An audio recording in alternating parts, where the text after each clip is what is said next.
Salam YouTube izləyiciləri, bugünkü mövzumuz sizləri narahat edən və əsası olmayan, doğruluq payı olmayan və bir çox repetitor müəllimin yaratdığı səslərdən ibarətdir. Özlərinə, ətraflarına müəllim cəlb etmək üçün müəllimləri qorxuzan, müəllimləri belə deyək, narahat edən və imtahandan öncə gərəksiz təşvişə salan o səslərlə bağlıdır bu video və bilirsiniz ki, bu vaxta qədər bütün attestasiya məqamlarında hər birində sizlər üçün çox kiçik də olsa videolar, dərsliklər yaratmağa çalışmışam və hər zaman da sizlərə stimul, motivasiya verməyə çalışmışam. Bu həqiqətən də belədir.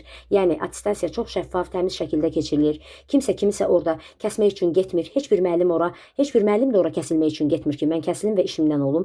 Yəni belə məqamlar yoxdur. Əziz müəllimlərimiz, artıq 2 gündür ki, müəyyən səslər mən də qruplardan eşidirəm və öz müəllimlərimi də çox böyük tədirginlik içinə salıb, müəllimə, biz filankəsin Chopinlə Brahmsın niyə görə balladalarının ayrılığını keçmədik? Hansı ki, biz ümumiyyətlə tədrisdə, fortepiano şöbəsində tədrisdə balladalar neçənci sinifdə tədris olunur?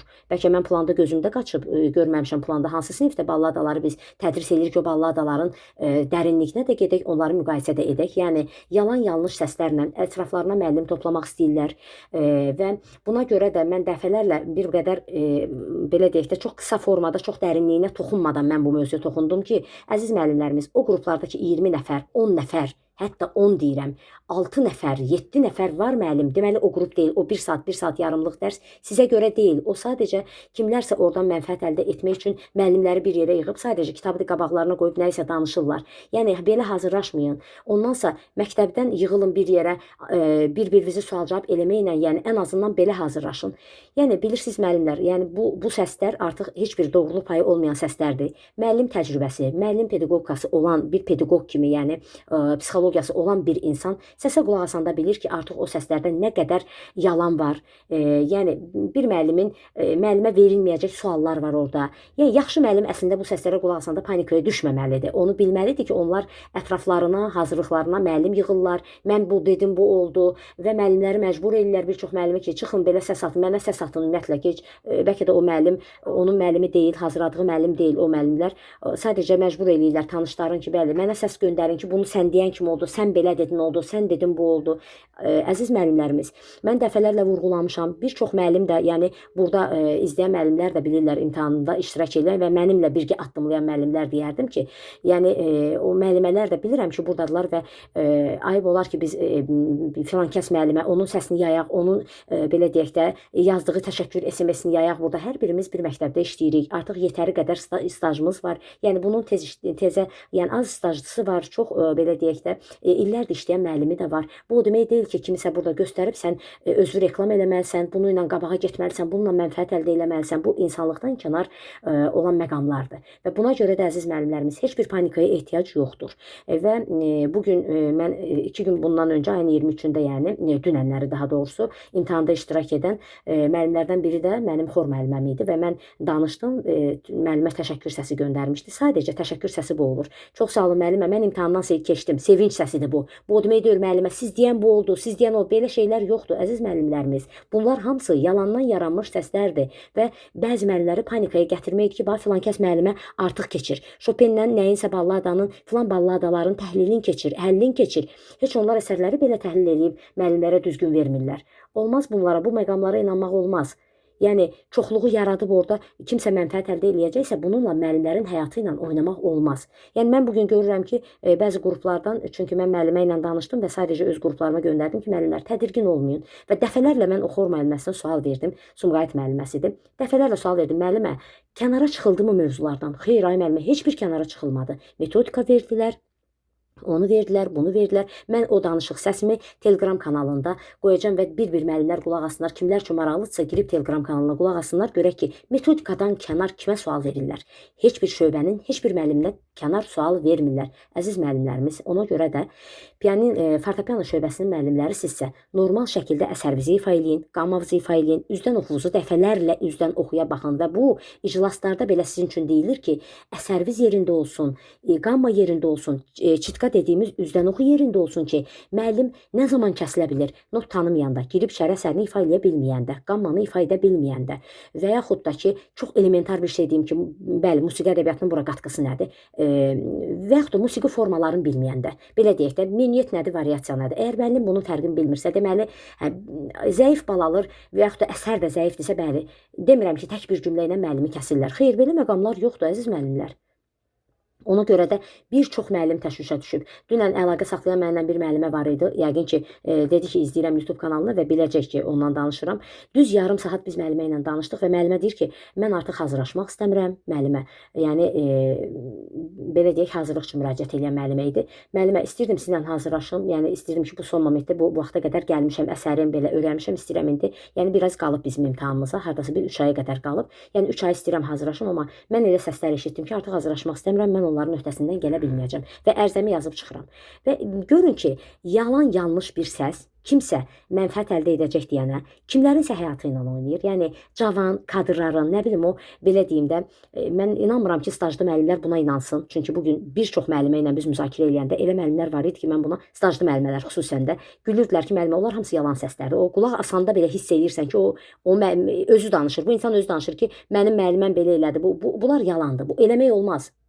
Əgər qulaq asırlarsa və yaxud da ki, ətrafından kimsə qulaq asırsa o müəllimələrin belə şeylər eləmək olmaz.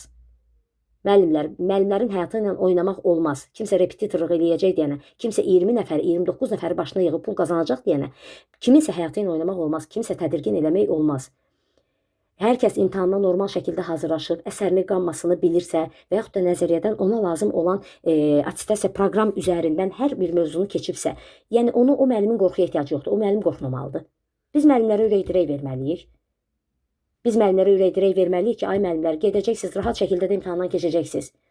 Və mən bugün müəllimə ilə danışanda artıq belə deyək də bir dəfələrlə vurğuladım ki, bax hansı suallar idi. Sizin heç bir dedi müəllimə, mən nə keçmişəmsə o. Mən məktəbdə nə tədris eləyirəmsə o. Bu demək deyil ki, müəllimə siz mənə nə öyrətmisinizsə o. Belə demək olmaz. Xeyr, belə bir şey yoxdur. Məsələn, o bir xor müəlliməsidirsə, o ixtisasını özü bilir. Heç bir nəzəriyyə müəllimi xora-xor öyrədə bilməz. Heç bir nəzəriyyə müəllimi, mən daxil olmaqla, birinci özümü deyirəm, heç bir nəzəriyyə müəllimi ixtisas müəlliminə fortepiananın ixtisasını öyrədə bilməz. Olmaz, belə şeyləri yığışdırmaq lazımdır. Və bütün müəllimlər, mən bilirəm ki, mənim kanalımda yetəri qədər çoxluq var, müəllimlər var və qoymayın ki, ətrafınızda olan müəllimlər də kiminsə toruna düşüb belə aldansınlar. Hər kəsən hazırlaşsın, ixtisasça əsərini, qammasını, çitqasının üzərində işləsin və musiqi ədəbiyyatından da lazım olan proqramda onlara düşəcək, ancaq proqramda düşəcək materiallar haqqında baxsın, bəstəkarlar haqqında baxsın. Hətta proqramın içində olan, attestasiya proqramının içində olan əsərlərdən belə sual verirlər. Baxsın və o ona kifayətdir və musiqi formalarına baxsın. Bundan başqa, bundan savayı qeyri, nə bilim, hansısa bəstəkarın balladasını təhlil eləmək, içərisində, nə bilim, kimin əsərindən onu soruşdular, bu müqayisəni soruşdular. Xeyr, müqayisə ilə soruşulmur. Müqayisə soruşula bilər, ola bilər cəryanlar soruşulsun. Klasizm və yaxud da ki, barokko, romantizm, sanataların fərqi, Mozartda sanatalar, yəni ifasında bilirsiniz ki, piyanistlərdən bu soruşula bilər ki, ifalarında fərq nə idi? Bu hətta nəzəriyyatçıdan belə soruşulmur. Yəni ifaya aid olan xüsusiyyətlər yalnız fortepiano ifaçılarından soruşulur.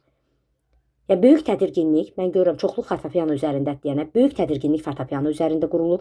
Böyük baskı fortepiano şöbəsinin müəllimləri üzərində qurulur. Niyə? Çoxluq oradadır. Yəni müraciət eləsinlər və ona görə də bu torlara, belə tələlərə düşməyin əziz müəllimlərimiz. Rahat şəkildə musiqi formalarını bilin, öyrənin musiqi formalarını, musiqi əsərinizin təhlilinə baxın.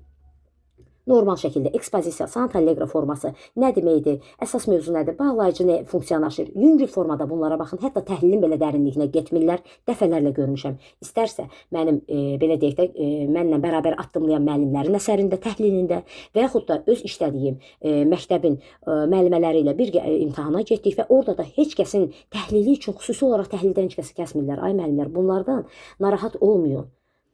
Və bugün mən görürəm ki, yəni o xor müəlliməsi hansı ki, yəni danışdıq və məndən sonra ki, mən hansı ki qruplara göndərim ki, müəllimələr tədirgin olmayın, tədirginsiz. Bax görürsünüzmü, bir xor müəlliməm keçib imtahandan, indi yaxın günlərdə nəzəriyyə müəlliməm üçün dekabrda vaxt tamam olacaq. Yəni o da gedəcək imtahana, heç bir şeydən narahat olmayın. Mənə deyirlər ki, müəllimə, bu səs artıq qruplardadır. Bu səsin bir hissəsi kimsə müəlliməyə sual verib ki, müəllimə sizə nə sual veriblər? O da deyib ki, dominant septakordu verdilər, 2-3 dənə nəzəriyyə sualı verdilər. Gördülər oradan yaxşıyam, keçdilər metodikan sual verdilər. Yəni səsin bir hissəsi artıq nəsə kimsə sual verib, müəllimə səs atıb və o səs müəllimlər öz xeyirlərinə çevirib artıq onu qruplarında paylaşırlar. Yəni elə bil ki, bəli, bunu da bunlar hazırlayıb, bunlar keçirdib imtahandan. Yəni bilmirəm hər kəsin uğurunu niyə öz uğurlarına çevirirlər.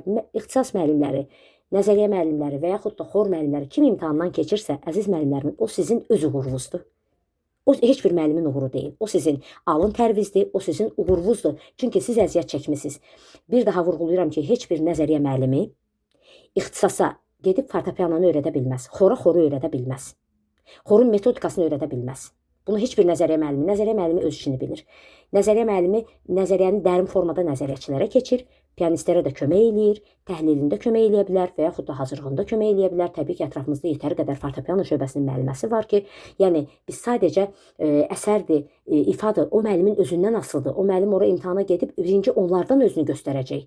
Hər bir ixtisas müəllimi və yaxud da tar, skripka, bilmirəm, vokalistlər olsun, hər bir ixtisas müəllimi birinci ixtisasdan özünüzü göstərməlisiniz, əziz müəllimlərimiz. Buna görə də heç bir səslərə qulaq asmayıb, yəni o tədirgin səslərlə narahat olmayın. Hər birinizə işinizdə uğurlar arzulayıram və bacardığım qədər mən mövzuların gedişatı, attestasiyada gedişat, mövzular barəsində sizlərə kömək etməyə çalışmışam. Bundan sonra da edəcəm və bu səsi də bəlkə kimlərinsə acığı gələcək ki, qrup müəllimləri, qrupları 20 nəfərdir, 25 nəfər, 29 nəfər yığırlar, başlayırlar məşğul olmağa, xoru nəzəriyyəyə qatırlar, nəzəriyyəni pianistə qatırlar və bunu mənfəətə çevirirlər və bunun üçün də iki videoda mən bunu yüngül belə deyək də xəbərdarlıq kimi etdim ki, ay müəllimlərimiz bunu belə eləməyin. Ondan sonra məktəbdə kollektiv şəkildə yığılın. 5 müəllimə, 3 müəllimə, 10 müəllimə məktəbdə sual-cavab edin bir-birinizi və mövzular da yetəri qədər YouTube-da da var, internetdə də var və buna görə də 20 müəllimlik qrupa gedib qoşulmayın. Yəni orada siz heç nə öyrənə bilməyəcəksiniz. Və bacardığım qədər sizləri məlumatlandırmağa çalışdım. Hələ ki imtahana var. Ona görə də heç kəs narahat olmasın. Əgər bir insan girib içəridə gözəl şəkildə, həyəcansız özünü müəllim kimi göstərəcəksə, o müəllim həqiqətən də imtahandan keçəcək. Və ixtisas müəllimləri nədən qorxursunuz? Dominant septokorddur, ifa edirsiniz. Daxilini bilin, tərkibini bilin və bir neçə qammada qurmağı bacarın ki, yəni qammada necə qurulur? Bu sizə sual verilə bilər. Və yaxud da sizə sual verilə bilər, hər hansı bir major və minor qamması, onun paraleli, işarələri, əks edilmiş septokord, melizmlər, hansı əsəri aparırsınızsa, həmin əsərin pedallarını, pedallar yerində olsun, pedalsız əsər ifa etməyin müəllimlərimiz. Və orada trellər, hansı nəşr aparırsınızsa, çünki nəşrlər çoxdur, bilirsiniz ki, müxtəlif belə deyək də versiyalar da var eyni əsərin. Hansını aparırsınızsa, həmin əsərin üzərində olan trelləri, melizm işarələrini eyni şəkildə ifa